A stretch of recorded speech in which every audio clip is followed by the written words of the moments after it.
Seigneur, non seulement d'accepter cela, mais nous sommes aussi appelés à être de vrais porteurs du nom de Christ.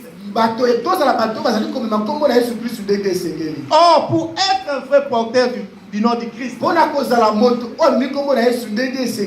il nous est demandé d'avoir certains éléments à nous. Car premièrement, le péché ou le mal bloquent les chrétiens. Amen, amen. Alléluia. Le péché empêche la bénédiction de Dieu. David dit dans Psaume 51, verset 5 à 6. Il dit ceci: j'ai péché contre toi seul, Dieu. Il y a des dimanches passés, on avait dit ceci. À chaque fois que tu fais du mal à quelqu'un, c'est à Dieu que tu fais du mal. Jésus-Christ dira à Saoul: Saoul, Saoul, pourquoi me persécutes-tu? Oh, Saoul persécutait les chrétiens. Alléluia. Donc chaque fois que tu fais du mal à ton prochain, c'est à Dieu que tu fais du mal. Et David dit cela: que Seigneur, j'ai péché contre toi. Contre toi seul, Dieu. Et mes péchés sont continuellement devant moi. Ce qui veut dire qu'il n'y a plus de bénédiction. Alléluia. Alléluia. Amen. Le péché empêche de voir de la gloire de Dieu. Le péché nous détruit, bien aimé. Le péché, c'est la corruption. Parce que ça te change, ça te transforme. Nous avons un frère. Il était frère. Nous nommons Géasi. À d'autres réflexions, il était Géasi. Nous connaissons l'histoire, c'est d'Élisée et son serviteur. Là, nous sommes dans 2 Rois. Naaman était venu vers Élisée. Chercher la guérison. L'homme de Dieu a fait les choses selon la volonté de Dieu. Mais en retour, il n'a rien demandé. Parce que la parole dit ceci: vous avez reçu gratuitement, donnez aussi gratuitement. Alléluia. Amen. Alléluia. Le prophète n'a rien demandé.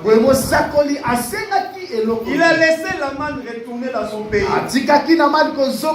Mais Géasi, dans son cœur, la corruption est entrée. Amen, amen. Il était serviteur du prophète. Il est allé, il a suivi Naaman pour réclamer quelque chose. Amen, amen. Et la Bible dit que Naaman a donné quelque chose. Et vous savez, quand nous servons Dieu, quand nous venons au Seigneur, comme nos frères et sœurs qui ont quitté le monde sont venus au Seigneur, nous devons savoir une chose: que le radar de Dieu est sur nous à perpétuité. Alléluia. Dieu est jaloux de ses enfants. Géasi est parti. Mais quand il est retourné, le prophète lui demande: où étais-tu? Amen, amen. Il a cherché des explications. Mais l'homme de Dieu lui dit ceci: que mon esprit était là avec toi. Amen, amen. Alléluia. L'Esprit de Dieu marche avec nous. L'Esprit de Dieu est en nous. Quand tu commets le mal dans l'obscurité, là où personne ne te voit, vous connaissez l'obscurité. C'est dans le cœur. Amen, amen. C'est là où se commettent les grands péchés. Alléluia. Dans les cœurs. Dieu voit cela. Dieu sait cela. Dieu connaît cela. Bien-aimé, si vous lisez la suite, le malheur s'est abattu sur Géas. La maladie qui était chez Naman a suivi Géas. Or, la lèpre, bien-aimé, à l'époque, quand tu as la lèpre, tu es rejeté même de la vie. Tu es rejeté de la société. C'est pour cela que nous disons que le péché détruit. Amen, amen. Alléluia. Bien-aimé, le péché nous désigne. La Bible dit dans Amos, deux personnes ne peuvent marcher ensemble s'ils sont convenus. Amen, amen. Alléluia. Mais quand vous n'êtes pas convenus, vous ne pouvez marcher ensemble. C'est-à-dire l'église. Si l'objectif de l'église,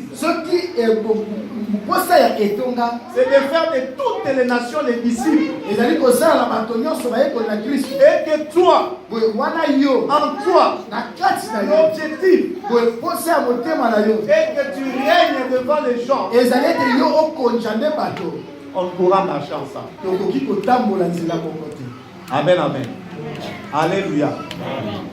C'est là qui se précipite à être serviteur de Dieu.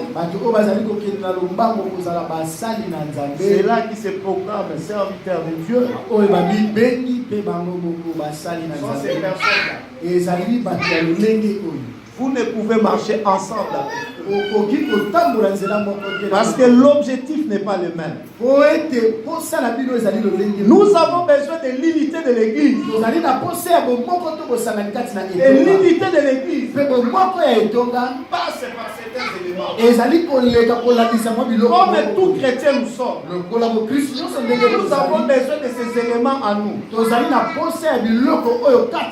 premier des éléments, être en présence de Dieu. Alléluia. Alléluia. Somme 1, 1 dit ceci. Ne vous asseyez pas en compagnie de mon cœur. Amen, amen. Alléluia. Amen. Les moqueurs, c'est qui parlent du mal de Dieu. C'est qui parlent du mal de ton prochain. Église. Si tu es assis avec quelqu'un, qu'il soit ton frère de l'église ou ta sœur de l'église, s'il commence à toucher notre frère, bien-aimé, souviens-toi des psaumes 1. Amen, amen. Il faut être en présence de Dieu. Bien-aimé, quelle est la présence de Dieu? Nous sommes en présence de Dieu dans la prière. Amen, amen. Nous sommes en présence de Dieu quand nous assemblons avec nos frères à l'église comme aujourd'hui. Parce qu'il est dit 2 ou 3 réunis à mon nom, je suis là au milieu. Nous sommes en présence de Dieu quand nous lisons et nous méditons la parole de Dieu. Jean dit ceci. Au commencement était la parole. Et la parole était avec Dieu. Et la parole était Dieu. Amen. Donc quand tu lis la parole de Dieu, Bien-aimé, tu es en présence de Dieu. Et pour cela, il faut beaucoup de respect aussi avant de lire la parole. Beaucoup de considération. Parce que cette parole peut changer ta vie en un clin d'œil. Amen, amen. Les centurions avaient dit, dis seulement un mot. Alléluia. Alléluia. Mais nous avons tout un testament. Et ils sont là pour nous. Bien-aimé, la présence de Dieu nous conduit à avoir l'amour fraternel. Alléluia. Alléluia. Moi hier j'étais dans la joie. Aujourd'hui je suis dans la joie. Parce que j'ai vu mes frères entrer dans une nouvelle vie. Amen, amen. Alléluia. Ils ont quitté la vie du monde. Et pour cela, nous devons les soutenir. Amen, amen. Nous devons les soutenir. De rappeler ce qu'ils ont fait. Alléluia. Hier, j'étais avec une de mes filles. Mes filles. Et Dieu a fait grâce. Ils sont entrés dans une vie nouvelle. Et ils étaient trois. Parce que je suis fier de multitude. Amen, amen. Il y avait aussi Monica. Et aussi ma fille. Je leur ai dit ceci. Retenez ceci dans votre vie. Si un jour, même dans votre quand vous serez adulte, dans votre vieillesse, et que quelqu'un vous posera la question quel est le plus beau jour de nous,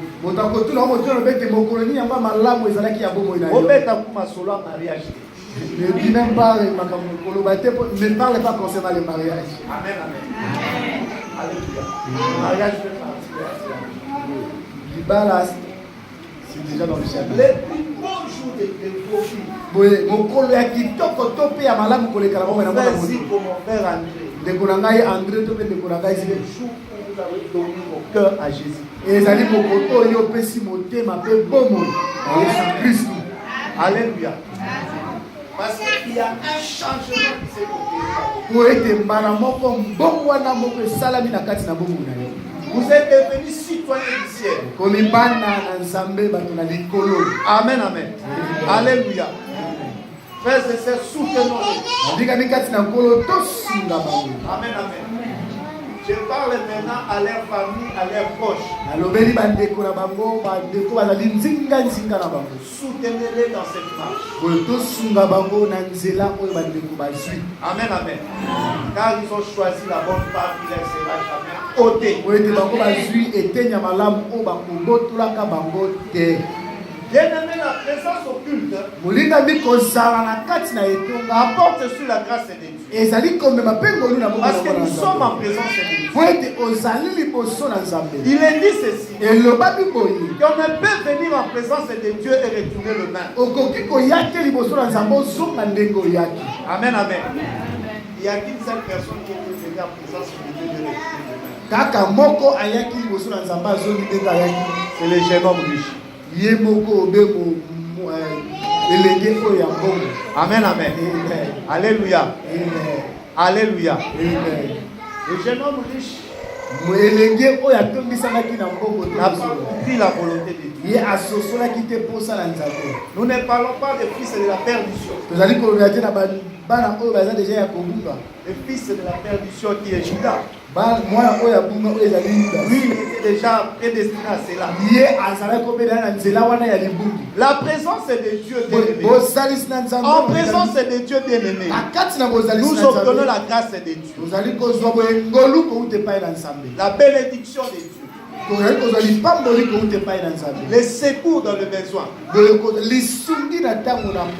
Alléluia. Chacun de nous qui est ici a un besoin particulier. Alléluia. Et ça dépend de chacun. Ça peut être un besoin physique, moral, financier. Mais en présence du Seigneur, nous trouvons la réponse. Bien-aimé, le deuxième élément, j'ai dit, c'est demeurer ensemble. Alléluia. Jésus-Christ, quand il partait, il a dit à ses disciples, la dernière recommandation, vous allez à Jérusalem, restez ensemble. Amen, amen. Jusqu'à ce que l'esprit de la consolation vienne. Amen, amen. Le fait de rester ensemble. Aujourd'hui, nous nous attendons pas au Saint-Esprit. Parce que le Saint-Esprit est à nous. Mais notre espérance, c'est le retour de Jésus-Christ et l'enlèvement. Amen, amen. C'est pour cela que nous sommes appelés à rester ensemble. C'est vrai qu'aujourd'hui c'est difficile. Chacun de nous a chez soi. Mais nous devons être dans les communions spirituelles. Dans une même pensée. Amen, amen. Alléluia. Comme nous avons le programme du 25, bien-aimés, nous devons être dans une même communion. Que cela ne soit pas une affaire de mon frère Rémi, de docteur Léon, de berger. Que cela ne soit pas de l'enseignant Max, ou encore de l'ancien Jimmy. Et pourquoi pas de mon frère Rodolphe. Que cela soit la liberté. Amen, amen. Alléluia. L'unité fait la force. Quand nous serons ensemble, les séjours de mort ne peuvent jamais suivre. Amen, amen. Alléluia. Quand nous allons nous souder, nous tenir main dans la main, personne ne pourra nous séparer. Alléluia. Parce que quand il viendra tirer mon frère, c'est toute l'église qui sera tirée. Mais en Famaka, il y aura la force pour tirer toute l'église. Alléluia. Alléluia. Demeurez ensemble. La prière collective. Nous avons dit ceci. Que le jeudi c'est le jour de l'intercession. Mais bien aimé, il peut se faire que le jeudi tu es empêché. Tu te trouves peut-être au travail. Mais que tes pensées, alléluia, que tes pensées se tournent vers l'église qui est en prière. Amen, amen. C'est ça la communion spirituelle. Amen, amen. Les gens de ce monde disent qui est derrière toi. C'est pas mauvais. Amen, amen. Qui est derrière nous? Amen, amen. Alléluia. Nous avons Jésus-Christ. Il est devant pour nous montrer les chemins. Amen, amen.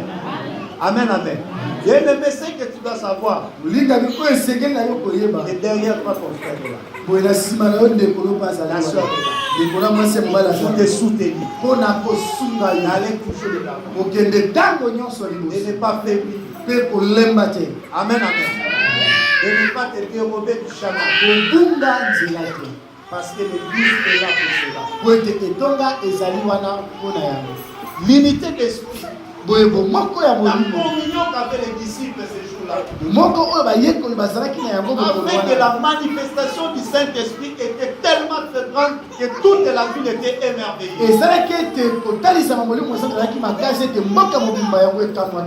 Amen, amen. Chaque dimanche, nous nous réunissons. Le Saint-Esprit est là. Amen, amen. Et moi, j'appelle la force agissante de Dieu. Amen, amen. Le Saint-Esprit est là. Mais qu'est-ce qui nous empêche d'émerveiller toute l'envers?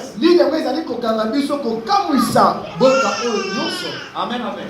Parce que le jour de la Pentecôte, ce n'était que la venue du Saint-Esprit. Mais nous avons le Saint-Esprit avec nous. Quand nous nous assemblons, c'est un boum qui va se faire. Ce qui nous empêche,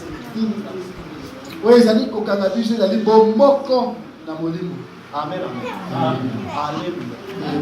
Bien-aimés, quand nous serons unis dans l'esprit, pendant que nous nous trouvons dans ces cultes, pendant que nous sommes en train d'adorer, les murs tomberont dans cette vie.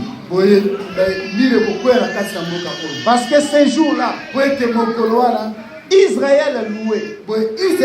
Israël est chanté. Et la Bible dit le mur de Jéricho tombe. Amen, amen. Ce sont des hommes et des femmes de même nature que nous. Amen, amen. C'est pour cela la Bible déclare. Élie, un homme de même nature que nous.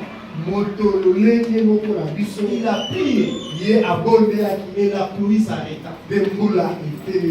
Amen, amen. Élie était seul. Et si nous nous mettons ensemble, nous prions dans la paix, dans la unité de l'esprit. Bien-aimé, quand on va sortir, on trouvera une grande foule devant la porte. Amen, amen. Parce qu'ils sentiront la présence de Dieu. Bien-aimé, la présence de Dieu n'est pas marque une différence. La présence de Dieu n'est pas inaperçue. Moïse était en train de paître ses brebis. Mais quand il a vu le buisson ardent, il a été attiré. Colonne de vérité. Nous sommes le buisson ardent. Amen, amen. Est-ce que c'est là qu'ils sont encore de faire les choses de ce monde? Puissent être attirés. Amen, amen. Parce que le but de l'église, c'est de faire de toutes les relations les disciples. Alléluia. Et nous devons nous mettre aussi des défis. Parce qu'Élie avait convoqué tout Israël. Amen, amen. Il a mis au défi le monde. Nous aussi nous avons mettre. Amen, amen. Est-ce que l'église est quoi cela? Amen, amen. Les païens. Les païens. Vraiment, nous voulons voir que le monde. Amen, amen. C'est vrai que Dieu nous donne toujours une marche à suivre. Mais la marche, on a et dans la marche de Dieu, nous allons commencer à ajouter les défis. Moïse a dit ceci. Si tu ne marches pas avec nous,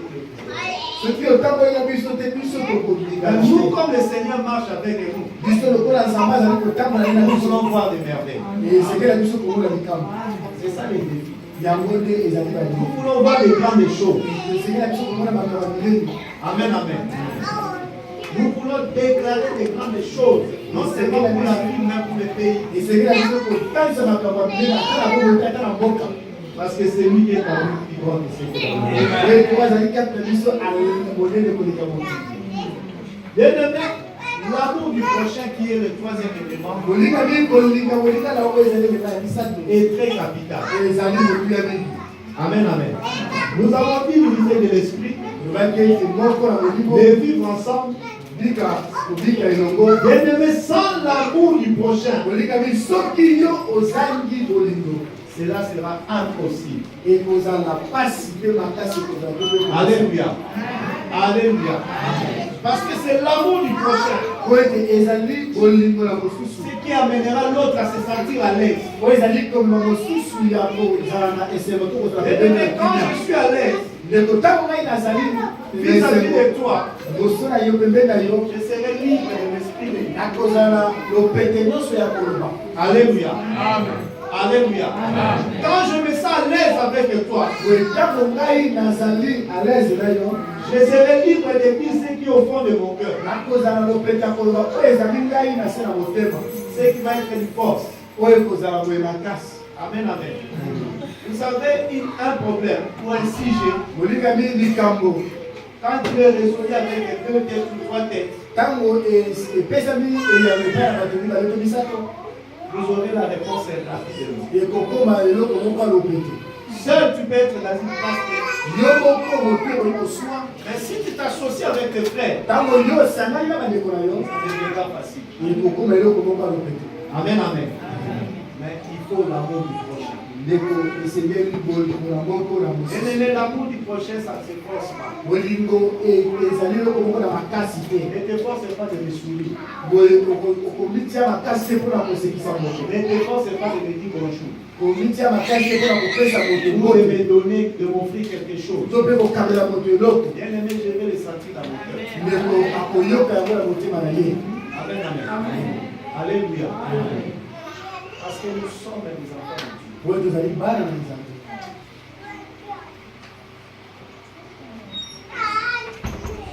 Nous allons conclure au nom du Seigneur. Nous sommes dans Romains. Nous prenons Romains 8 et 35. Romains 8 et 35.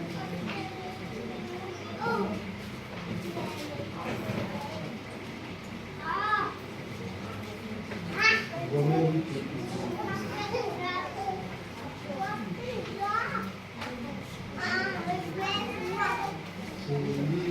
35, je dis au nom de Jésus.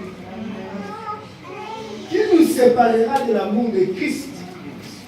Serait-ce la tribulation, ou l'angoisse, ou la persécution, ou la faim, ou la nudité, ou le péril, ou l'épée? Amen, amen. Amen. Alléluia. Bien-aimé, j'ai lu dans ma version parce que c'est ce qui m'a plus captivé. Amen. Il est dit ceci, hein. Qu'est-ce qui pourra nous arracher? Amen, amen. Amen. Qu'est-ce qui pourra nous arracher de l'amour de Dieu? Ce qui me fait comprendre une chose, que nous sommes couverts à l'amour de Dieu. Amen, amen. Alléluia. C'est pour cela que la Bible peut comprendre que nous sommes cachés dans les lieux célestes en Jésus-Christ.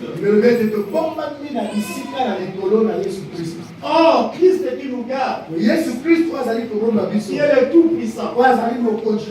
Qu'est-ce qui pourra avoir la force pour nous arracher de ses mains? C'est pour ça que la Bible nous pose la question. Est-ce que c'est l'angoisse? Amen, amen. Est-ce que c'est la détresse? Amen, amen. Est-ce que c'est la persécution de ce monde?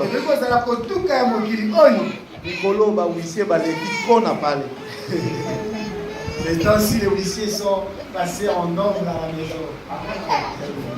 Est-ce que cela va m'empêcher de prier Dieu? Amen, amen. Au contraire, cela me fortifie. Parce que je sais que mon refuge, ce n'est qu'en Dieu. Ma force, ce n'est qu'en Jésus-Christ. Amen, amen. Alléluia. Ce n'est pas parce que tu es sans avis. Les alités pour être vous allez dans les sicaires pour la tête. Et tu dois avoir peur et essayer de combattre. Il y a une personne qui a été rejetée. On appelle les rejetés de nos débats. Amen, amen. En plus, il était paralysé. Il était boité. Amen, amen. Mais il a trouvé grâce dans la maison de Salomon. Amen, amen. Salomon qui est le roi. Bien-aimé, à plus forte raison, notre Père, notre Dieu. On ne pourra pas voir notre souffrance. Amen, amen. Nous nous inquiétons pour rien. Nous nous soucions pour rien. Dieu est au contrôle de toutes les choses et de nos vies. Nous sommes gardés entre ses saintes mains. David écrit dans le psaume 91. Il dit ceci. Ma haute retraite. Amen, amen. Est-ce qu'il y a des retraités? Amen, amen. La vraie retraite sans Jésus-Christ. C'est tous en Jésus-Christ. Amen, amen. Abandonnez vos soucis. Ne tenez pas compte de vos persécutions de ce monde. Bien-aimé, ça ne cessera jamais. Le monde marchera comme ça. Nous devons comprendre que nous ne sommes pas de ce monde. Amen, amen. Alléluia. Nous nous tenons debout devant notre Seigneur.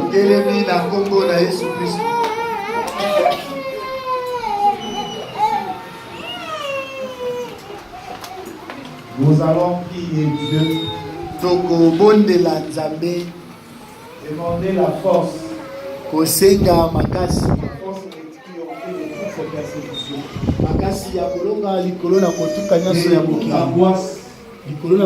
De toutes les détresses. Des coups problèmes. Tu es là au cœur de nos vies.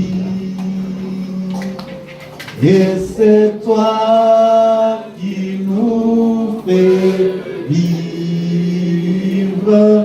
Tu es là au cœur de nos vies. Bien vivant, oh Jésus. Bien-aimé, merci au Seigneur pour la parole que tu as écoutée. Nous prions au nom de Jésus. Merci Seigneur pour la parole que nous venons d'écouter. Qui nous aide, Seigneur, à avoir la force éternelle, notre Dieu.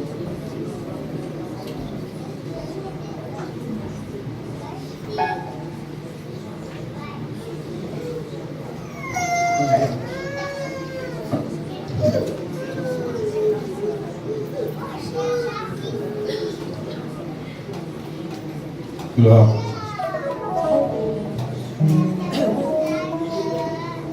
Béni soit ton nom parce que tu es merveilleux. Nous te remercions, nous te disons merci. Dieu, roi, tu restes pour l'éternité en éternité. Au nom de Jésus, sois béni, sois élevé. Au nom de Jésus.